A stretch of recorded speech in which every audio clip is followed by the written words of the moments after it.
बिस्मिल्लाहिर्रहमानिर्रहीम अस्सलाम वालेकुम। आज हम बनाएंगे बहुत ही ज़्यादा टेस्टी और बहुत ही ज़्यादा हेल्दी से विंटर स्पेशल अलसी के लड्डुओं की रेसिपी।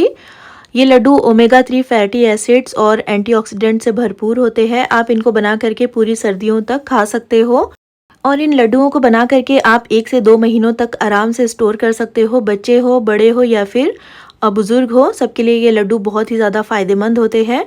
फिर चलिए फटाफट से रेसिपी को स्टार्ट करते हैं। तो सबसे पहले यहाँ पर मैंने 500 ग्राम यानी कि आधा किलो के जितने अलसी के बीज लिए हैं। देखिए ये बीज इस तरह से होते हैं, छोटे छोटे से होते हैं लेकिन इनमें ताकत बहुत ज़्यादा होती है। अलसी यानी कि flax seed omega 3 fatty acid से ये भरपूर होते हैं और एंटीऑक्सीडेंट्स भी इसमें बहुत ही हाई लेवल पर होता है। और क्योंकि इनमें फाइबर बहुत हाई लेवल पर होता है इसलिए ये डाइजेशन में भी बहुत ही ज़्यादा फ़ायदेमंद होते हैं और इसीलिए ये वेट मैनेजमेंट में भी बहुत ज़्यादा मदद करते हैं। अब हम अलसी को एक पैन में ट्रांसफ़र कर लेंगे और लो फ्लेम पर हमें इसको लगातार चलाते हुए ड्राई रोस्ट करना है। तो ध्यान रहे कि गैस की फ्लेम को बिल्कुल भी मीडियम या फिर हाई मत रखिएगा, क्योंकि ये बीज काफ़ी छोटे छोटे से होते हैं तो हाई फ्लेम पर ये जल सकते हैं और फिर लड्डुओं का टेस्ट भी ख़राब हो जाएगा। तो अलसी जो है वो कैंसर को भी प्रिवेंट करने में काफ़ी हद तक मददगार साबित होते हैं। और क्योंकि अलसी में गुड कोलेस्ट्रॉल काफ़ी अच्छी मिकदार में होता है तो इसलिए ये हमारी बॉडी में बैड कोलेस्ट्रॉल को कम करने में भी बहुत ज़्यादा मदद करता है। और इसी वजह से ये हमारी हार्ट हेल्थ के लिए, ब्रेन हेल्थ के लिए, हमारे बालों के लिए, स्किन के लिए और आँखों के लिए भी काफ़ी ज़्यादा अच्छा होता है। और इसीलिए सर्दियों में हमें अलसी के बीज का इस्तेमाल ज़रूर करना चाहिए। और यहाँ पर देखिए तकरीबन 7 से 8 मिनट हो गए हैं और अलसी भी काफ़ी अच्छे से रोस्ट हो गई है। हल्का सा इसका कलर चेंज हो गया है और इसमें से चटकने की भी आवाज़ें आने लगी है, मतलब कि ये बीज जो है अच्छी तरह से भुन गए हैं। अब हम गैस की फ्लेम को ऑफ़ कर देंगे और इनको निकाल करके हम एक परात में ट्रांसफ़र कर लेंगे और इनको रख देंगे एक साइड में ताकि अच्छी तरह से ये बीज ठंडे हो जाए। और अब उसी पैन में हम 1 टेबलस्पून के जितना देसी घी ऐड करेंगे और घी में हम बादाम को फ्राई करेंगे। तो यहाँ पर मैंने आधा कप के जितने बादाम लिए हैं और बादाम को हम लो फ्लेम पर ही फ्राई करेंगे जिससे कि बादाम अच्छी तरह से भुन जाएंगे, अच्छी तरह से क्रिस्पी हो जाएंगे। तो बादाम भी हमारी हार्ट हेल्थ के लिए, हमारी स्किन के लिए, आँखों के लिए, बालों के लिए बहुत ही ज़्यादा अच्छा होता है और इसलिए हमें इस तरह से बादाम का इस्तेमाल भी सर्दियों में ज़रूर करना चाहिए। और बादाम भी अच्छी तरह से फ्राई हो गए हैं, 2 से 3 मिनट तक मैंने इनको फ्राई किया है। इसको हम निकाल करके एक प्लेट में रख लेंगे और इसको हम रख देंगे एक साइड में। और अब उसी घी में हम आधा कप के जितने काजुओं को फ्राई करेंगे। तो यहाँ पर मैंने साबुत काजू का इस्तेमाल किया है, अगर आपके पास टुकड़ा काजू हो तो आप वो भी ले सकते हो। और काजुओं को भी हम लो फ्लेम पर 2 से 3 मिनट तक फ्राई करेंगे। तो बहुत ज़्यादा हमें इनका कलर डार्क नहीं करना है क्योंकि बहुत जल्दी ये फ्राई हो जाते हैं। और देखिए 2 से 3 मिनट में ही काजुओं पर हल्का सा गोल्डन सा कलर आ गया है। इनको भी हम निकाल करके उसी प्लेट में रख लेंगे जिसमें हमने बादाम को निकाल करके रखा हुआ है। और फिर उसी घी में, उसी पैन में हम 1 कप के जितने मखाने डालेंगे और मखानों को भी हम लो फ्लेम पर ही ड्राई रोस्ट करेंगे। और इन मखानों में एंटीऑक्सीडेंट बहुत ही हाई लेवल पर होता है, ये हमारे शुगर लेवल को भी कंट्रोल करते हैं और वेट लॉस में भी बहुत ज़्यादा मदद करते हैं। और क्योंकि इसमें कैल्शियम और आयरन बहुत ही हाई लेवल पर होता है और इसीलिए ये हमारी बोन्स को भी स्ट्रॉन्ग करने में मदद करते हैं और इनमें एंटी एजिंग प्रॉपर्टीज़ भी होती है और ये हमारे हार्मोन्स को भी बैलेंस करने में बहुत ज़्यादा फ़ायदेमंद होते हैं। और मखानों को भी मैंने 2 से 3 मिनट के लिए अच्छी तरह से ड्राई रोस्ट कर लिया है और अच्छे से ये क्रिस्पी हो गए हैं। देखिए इस तरह से आप इनको प्रेस कर कर देख लीजिए, काफ़ी अच्छे से ये क्रिस्पी हो गए हैं। तो इनको भी हम निकाल करके प्लेट में रख लेंगे और इन सारी चीज़ों को हम अच्छी तरह से पहले ठंडा कर लेंगे। और अब उसी पैन में हमें आधा कप के जितना कद्दूकश किया हुआ सूखा नारियल ऐड करना है। और पैन में मैंने घी वगैरह कुछ भी नहीं डाला है क्योंकि नारियल में अपना काफ़ी सारा तेल होता है। और नारियल को भी हम अच्छी तरह से चलाते हुए लो फ्लेम पर ही ड्राई रोस्ट करेंगे, बस हल्का सा हमें इसका कलर चेंज करना है। और यहाँ पर देखिए 2 से 3 मिनट में ही नारियल भी काफ़ी अच्छे से भून गया है, हल्का सा बस इसका कलर चेंज हुआ है। तो इसको भी हम निकाल करके सेपरेट प्लेट में रख लेंगे। इसको हमें ग्राइंड नहीं करना है, इसको हम इसी तरह से लड्डुओं में ऐड करेंगे। इसको भी हम रख देंगे एक साइड में। अब यहाँ पर देखिए अलसी के बीज जो हमने भून कर रखे हुए थे काफ़ी अच्छे से ये ठंडे हो गए हैं और अगर इस वक्त आप इसको खाकर देखोगे तो ये काफ़ी क्रिस्पी लगेंगे। और इनको अब हम मिक्सर ग्राइंडर जार में डालकर पीसेंगे। तो सारे बीज एक साथ नहीं पीस पाएंगे तो हम इनको आधा आधा करके पीसेंगे और हमें इसको बहुत ही फाइन सा बिल्कुल पाउडर की तरह पीस कर तैयार कर लेना है। देखिए इस तरह से। और क्योंकि अच्छी तरह से ये क्रिस्पी हो गए हैं तो बहुत ही आसानी से ये पिस जाते हैं। और देखिए इनका इस तरह से फाइन पाउडर बनकर तैयार हो गया है।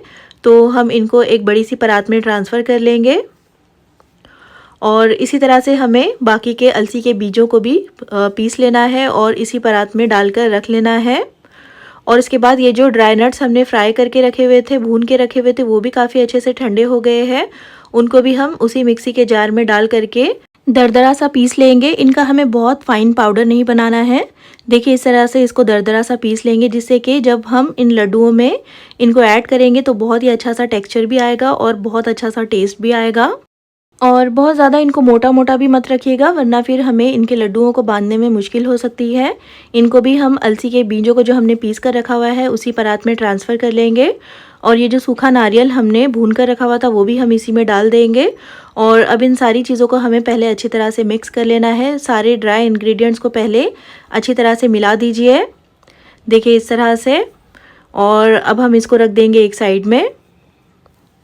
और अब यहाँ पर उसी पैन में मैं आधा कप के जितना देसी घी ऐड कर रही हूँ। तो इन लड्डुओं को बनाने के लिए आप देसी घी का ही इस्तेमाल करिएगा, डालडा या फिर रिफाइंड ऑयल मत लीजिएगा, क्योंकि उससे लड्डुओं का टेस्ट भी ख़राब हो जाएगा और वो हेल्थ के लिए अच्छा भी नहीं होता है। घी को हम लो फ्लेम पर मेल्ट करने के बाद इसमें आधा किलो यानी कि 500 ग्राम के जितना गुड़ ऐड करेंगे। तो गुड़ को मैंने बिल्कुल छोटे छोटे से टुकड़ों में कट कर लिया है।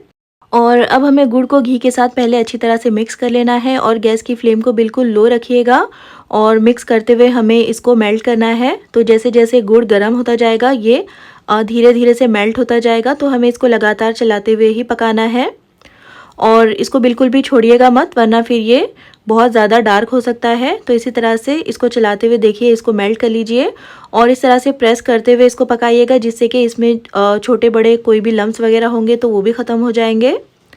और अच्छी तरह से देखिए यहाँ पर गुड़ जो है मेल्ट हो गया है और अच्छे से ये पकने भी लगा है।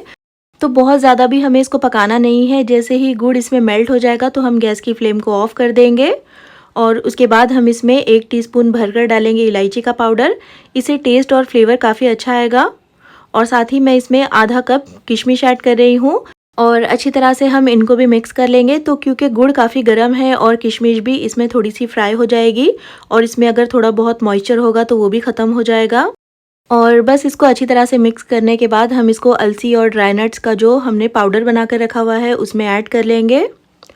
और क्योंकि गुड़ का जो मिक्स है वो अभी काफ़ी ज़्यादा गर्म है तो इसको पहले हम स्पैचुला से ही अच्छी तरह से मिक्स करेंगे। और हमें इसको बहुत ज़्यादा ठंडा भी नहीं करना है, गर्म रहते ही हमें इसके लड्डू बनाकर तैयार करने हैं। लेकिन क्योंकि इस पॉइंट पर ये काफ़ी ज़्यादा गर्म है तो इसको पहले स्पैचुला से ही मिक्स करिएगा और अच्छी तरह से इसको प्रेस करते हुए मिक्स कर लीजिए, ताकि गुड़ एक ही जगह पर इकट्ठा ना हो जाए। और जब ये हल्का सा गर्म हो जाएगा तो हम इसको हाथों से मिक्स करेंगे। हाथों से ये बहुत अच्छे से मिक्स हो सकेगा। देखिए इस तरह से मैंने हाथों से ही इसको मिक्स कर लिया है। अभी भी ये पूरी तरह से ठंडा नहीं हुआ है। अब हम इसके लड्डू बनाएंगे।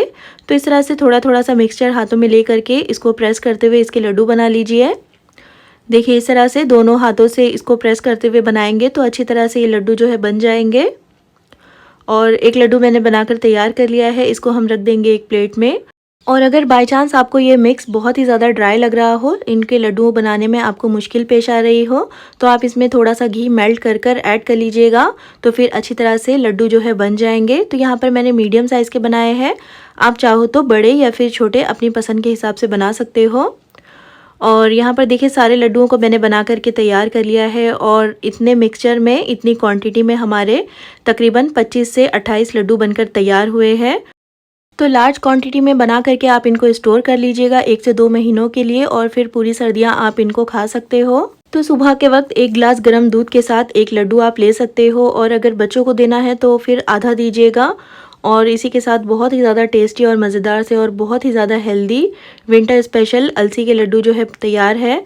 तो फिर ट्राई एक बार ज़रूर कीजिएगा और अगर रेसिपी पसंद आती है तो इसको लाइक और चैनल को सब्सक्राइब करना बिल्कुल भी मत भूलिएगा। और कमेंट करके ज़रूर बताइएगा कि आपको ये रेसिपी कैसी लगी। फिर इंशाल्लाह मिलते हैं नेक्स्ट वीडियो में एक और बहुत ही अच्छी सी रेसिपी के साथ।